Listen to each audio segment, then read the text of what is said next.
Ask This Old House. I'm headed to Portland, Oregon to help a homeowner protect her house against earthquakes. So we've been here about 2 years in this house, and right after we moved, people started talking about this overdue epic earthquake that we should be expecting, and so we looked around at our house and thought, what do we do? You don't like the look of your concrete? I'll show you how to spruce it up.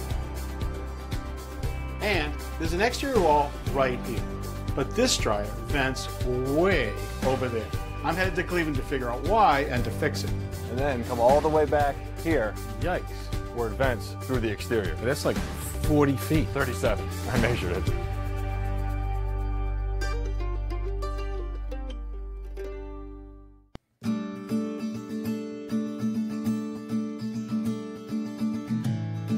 Portland, Oregon is a city in the heart of the Pacific Northwest. But what many people in Portland don't realize is that just outside the city is a major fault line that could produce one of the most powerful earthquakes in the world. Making matters worse, Oregon didn't have a seismic building code until the 1990s, and that means that the vast majority of the homes in the city were not built to withstand earthquake damage, and they're not currently required to upgrade their homes to meet that code. That means that if the big one strikes, whole neighborhoods of historic houses could be devastated. But there are solutions. Seismic contractors are working to make small changes to homes that can have a big impact if an earthquake were to strike. Michael, we appreciate you helping us out today. Well, Kevin, I'm glad to be here. You know, it's always so cheap to retrofit the house before the earthquake than it is to deal with the aftermath. Well, we got you here at the right time then. And here is our homeowner who you've been working with. Hey, Tori. Hi, welcome. So you're worried about earthquakes. All of a sudden you found out you are in the zone. Yeah. So we've been here about 2 years in this house, and right after we moved, people started talking about this overdue epic earthquake that we should be expecting, and so we looked around at our house and thought, what do we do? I suspect you're in the same position as a lot of people who don't really think about earthquakes or know what to do, so we appreciate your email. Michael, you've had a chance to have a look at the house and work with Tori. What do you think? I have. So I think this house is an excellent candidate for seismic retrofit. You know, we're trying to prevent failure in the seismic retrofit. We're not trying to prevent damage. So we would like the homeowners to be able to shelter in place and repair their house after an earthquake. What makes this a good candidate for that? Well, we've got a one-story house.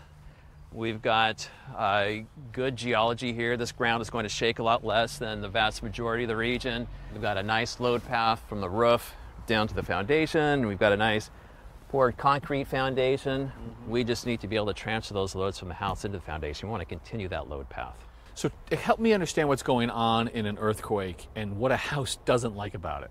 Okay, well, this house was primarily built to resist vertical load. So that would be the weight of the house, the contents of the house, snow on the roof, that sort of thing. Gravity, basically. Yes, and this is great for that. If that's all we had to deal with, gravity loads, gravity connection, that's fine.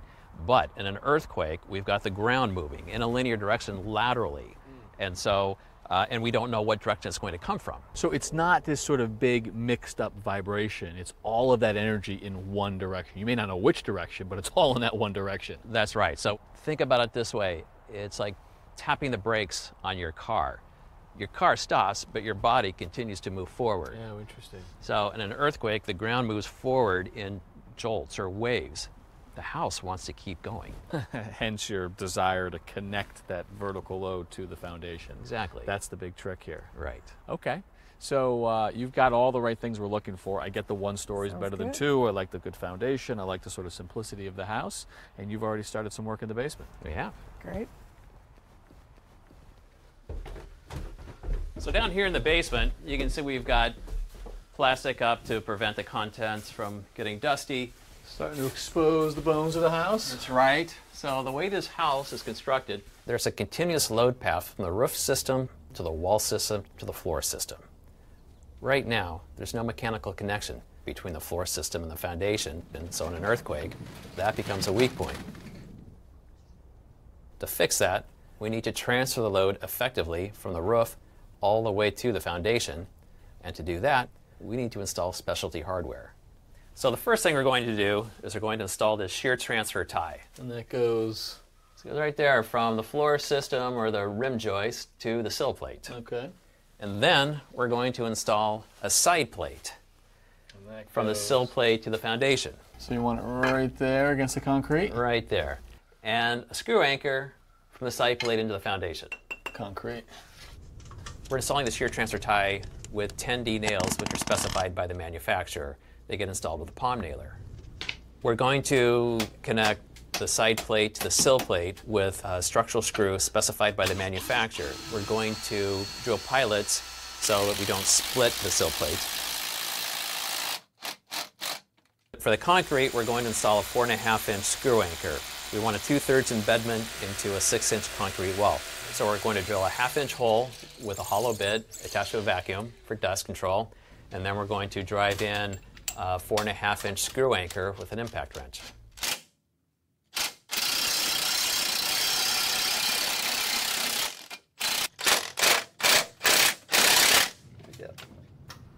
So Kevin, the majority of the damage, earthquakes, is from gas fires, not structural damage. Not hard to imagine, right? I mean, you got gas coming in from the street into the house. This thing starts to shake. You break the pipe here. You break it all through the house. Now the gas is just flowing freely. Exactly.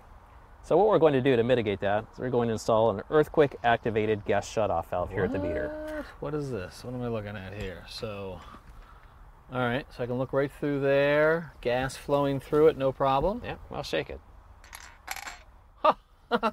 So when you shake it, the ball drops and looks like it just plugs it right up. Plugs up the gas, that's right. No kidding. Although I'm thinking to myself, big truck rumbles by, you got a lot of nuisance calls coming your way. Yeah, you would think, but fortunately that's not the case. But if you look at that dial, there's an arrow pointing counterclockwise and the word reset. And I do that, and no way, the ball came back up and went right back to its little seat. How'd that happen? You're back in business. There's a magnet in that dial that picks up the ball and reseats it. Cool. And this just gets threaded onto your existing gas main right here. We'll install it right here, between the meter and the house. First, I'll shut off the gas to the meter. Now I'll disassemble the meter in order to install the valve.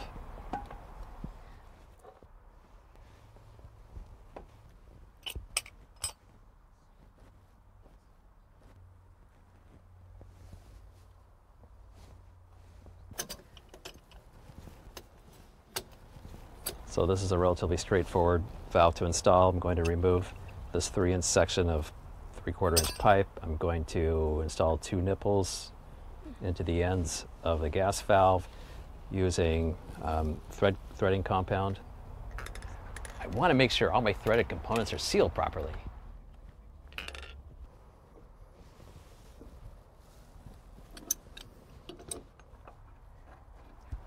Once I get everything tightened down, then I'll adjust the valve to make sure the bubble's in the middle. In order for the valve to work properly, it needs to sit level.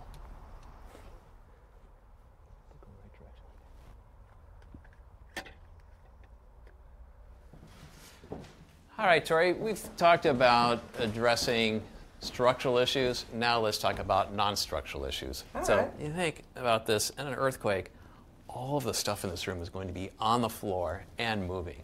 That creates a safety hazard. So here's something that we can do to mitigate that. This is it's museum putty, generically speaking. We can take a little dab of this, and by the way, this package costs about $5. We can stick this on the bottom of a vase, squish it back down here on the mantle. It will not damage the finish, by the way. And it'll stick to the mantle, prevent that from falling on the floor and breaking. Wonderful. Yeah. Well, Tori, I think you're in pretty good shape. Wonderful, thank you. It's amazing how so many little things add up to make such a big difference. Well, you know, I think your house is pretty straightforward. A lot of houses I have to turn down. Whoa, you're turning work down?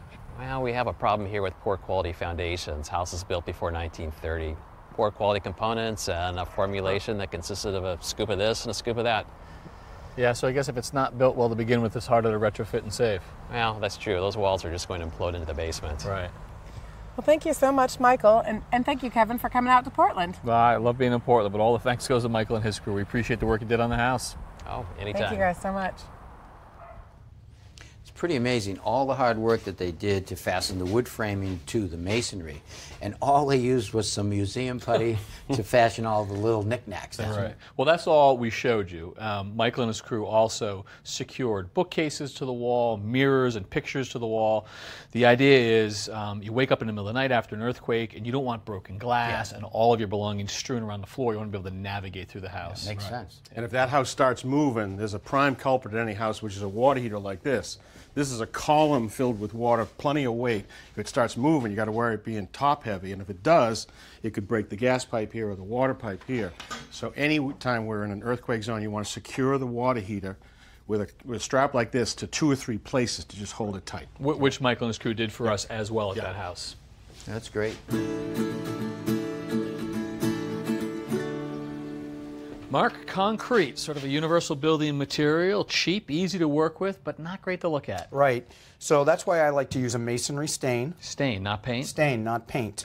The stain is going to actually penetrate the surface, and the added advantage of using a stain is there's a waterproofing agent built right into it. So we're going to make it look better, but we're going to protect it as well. Exactly. Okay, what'd you do to prep the surface? So all we did very simply was, if you have a power washer, get a power washer, clean that right up. If you don't have a power washer, we're going to use a bucket, a scrub brush, scrub it as hard as we can, let it dry, and apply the stain. All right, let's apply the stain. All right.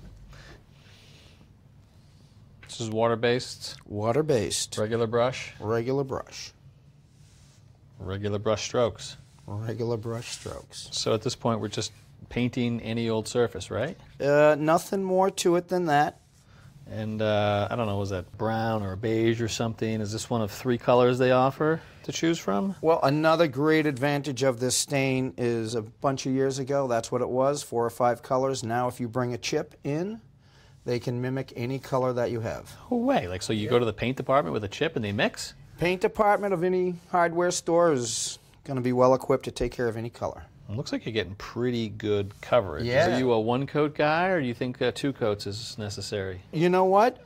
This is actually newer concrete, so you're going to get less pull, less absorption. Something a little older, you may have to do 2 coats, but as you can see for this application right now, we're doing great with 1 coat. That's awesome. Yeah. Well, you can really dress up any of it. I mean, there's a lot of concrete walls out there that That's just look right. kind of drab. Yeah.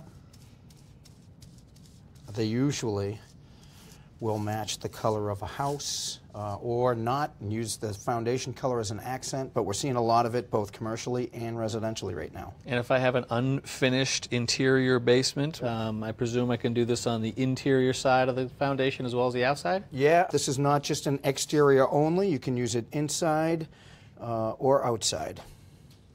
Oh, that looks great. There's a lot of drab concrete walls that are about to get spruced up. Oh yeah, this is the way to do it. Looks good, thanks. Thanks, Kevin. I won't tell Mara you're cheating on him. Good.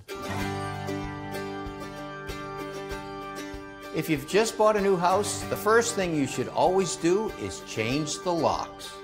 For one thing, you have no idea how many copies of the keys the previous homeowner has made for friends, family, and other strangers. Those people will still have access to your house long after the old owner is gone. This project can start even before you close on the house. Take an inventory of all the different types of locks in the home. And remember that every entrance should be changed, even back doors, garage doors, and basement doors. When selecting new hardware, look for the code number on the packaging. 2 locks that have the same code number use the exact same key, meaning you'll have less keys to keep track of. This will usually only work with 2 of the same style locks bought at the same time.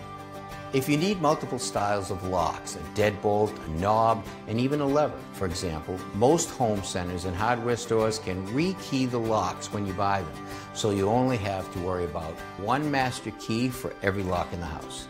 It's very easy to change a deadbolt or a knob on a door, and it only requires a screwdriver to do it.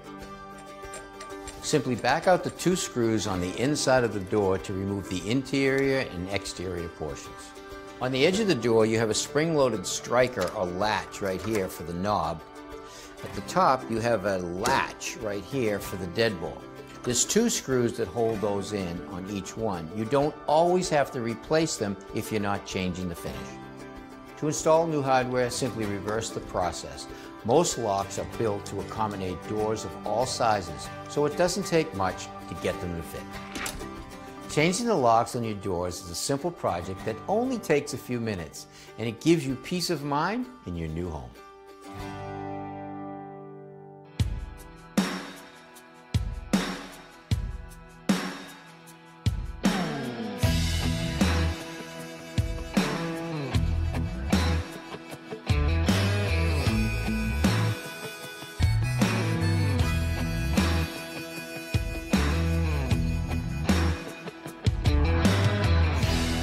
William? I am. Hi, Rich. How are you? Nice to see you. Thank you. Welcome to Cleveland. Glad to be here. What a beautiful house. Thank you. It's about 13 years old. We've been here approximately 5 years now.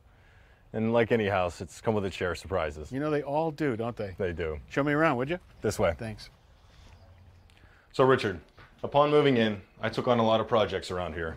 One of them being which I decided to tear apart and clean out the dryer vent. Very good.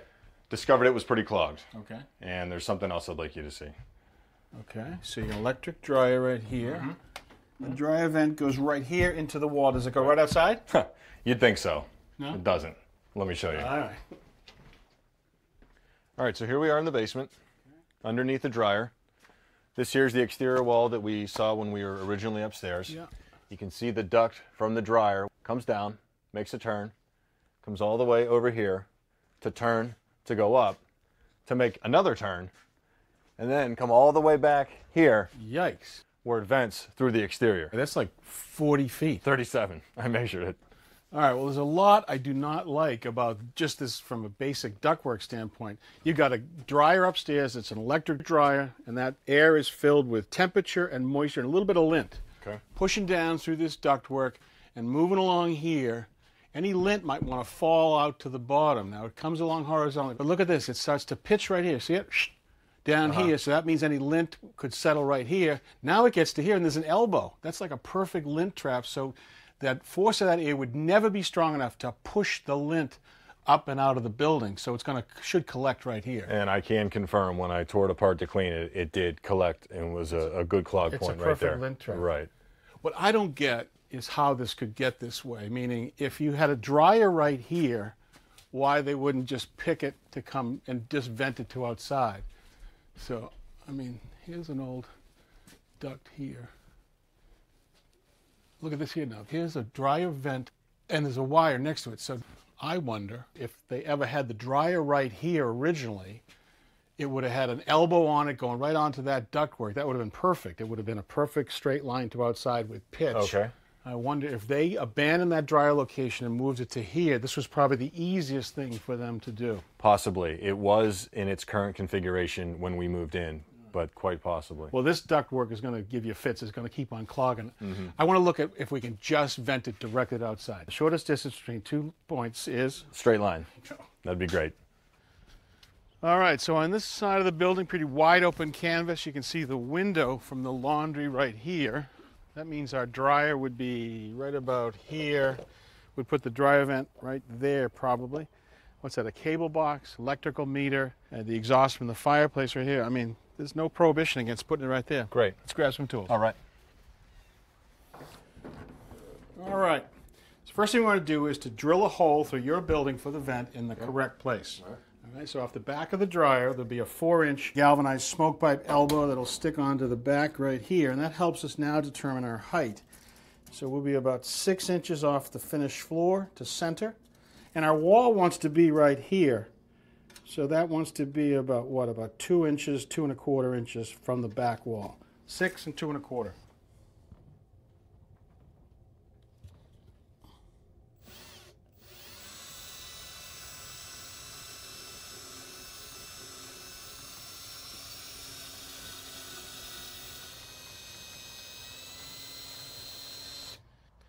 So here's our pilot hole right here, and this is vinyl siding. So a good tip is to actually start the drill bit in reverse. So we just score the vinyl carefully. This is a 4 1/8 inch hole saw.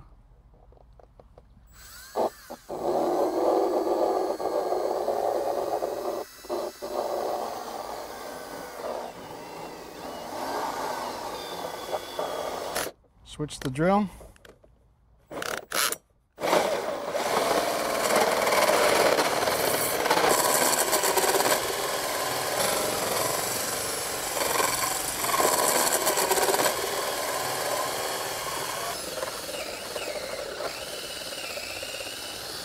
make sure we get a clean cut from both sides. We'll finish the cut on the inside.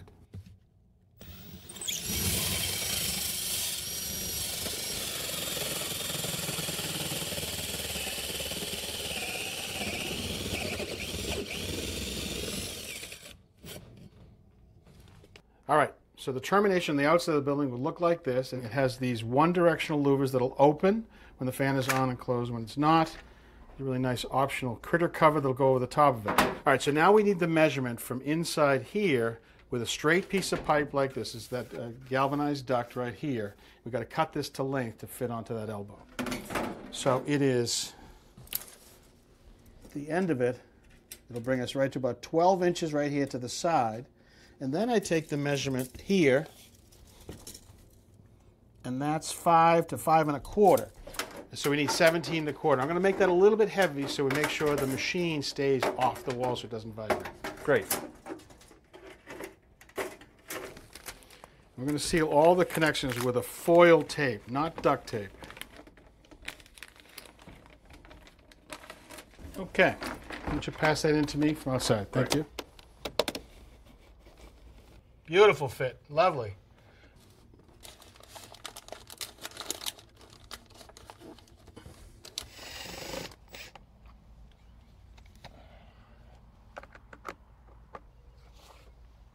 All right, let's muscle it in. Come to me a little bit more. Slow.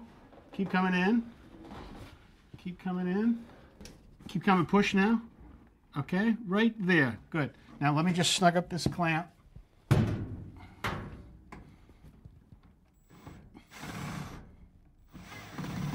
Let's just get this old maze of ductwork out of your basement.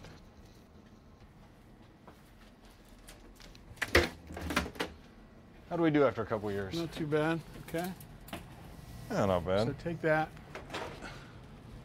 Here we go. Look at that. Good riddance. Okay, just pull that down. Bend it right down the middle.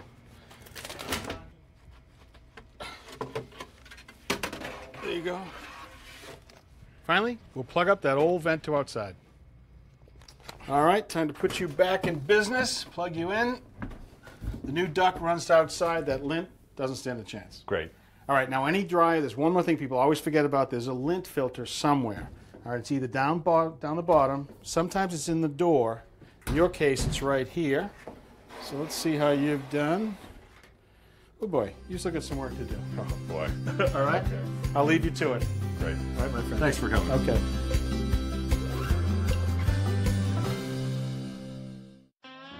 Next time on Ask This Old House.